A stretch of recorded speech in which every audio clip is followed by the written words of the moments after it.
What do you think of when you hear the word flesh, especially in the context of the Bible? If you're like most people, you immediately think of certain kinds of sin, especially sexual sin. But what if I told you that that's not exactly what Paul means when he draws a contrast between flesh and spirit? Okay, smarty pants, you say. Then what does Paul mean? Well, let's find out. Hello, I'm Stuart Baskin, pastor of First Presbyterian Church of Tyler, Texas, and this is your daily devotional for Wednesday, March 22nd, 2023.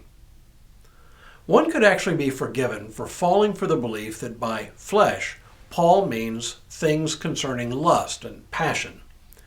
Many commentators over the centuries have read Paul in exactly this way.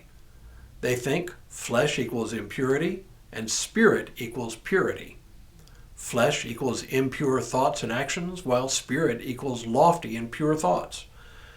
Taken to an extreme, some people read Paul as saying that the bodily existence itself is evil. But Paul meant nothing of the sort.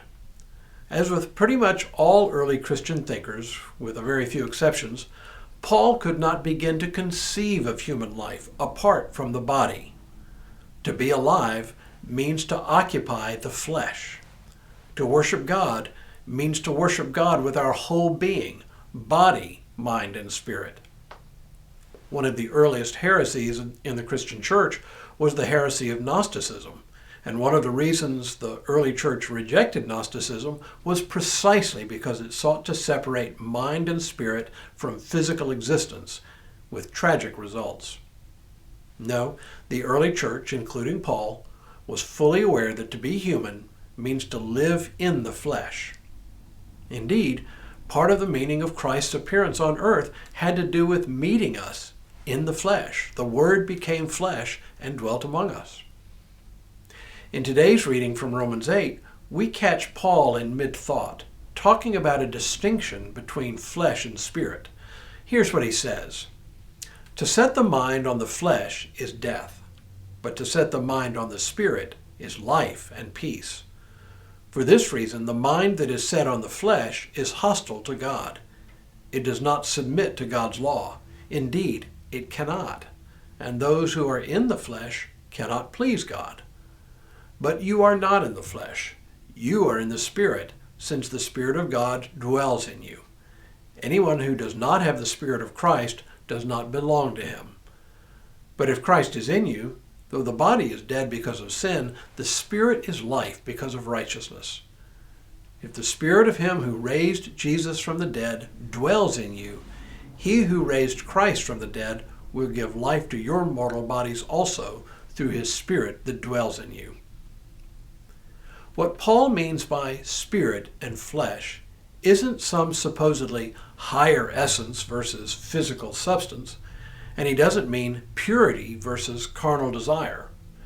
His contrast between spirit and flesh points to two very different ways we may be oriented in life. We may be oriented in our thinking and actions towards our own needs and desires, our own aspirations, our own vision of what the good is.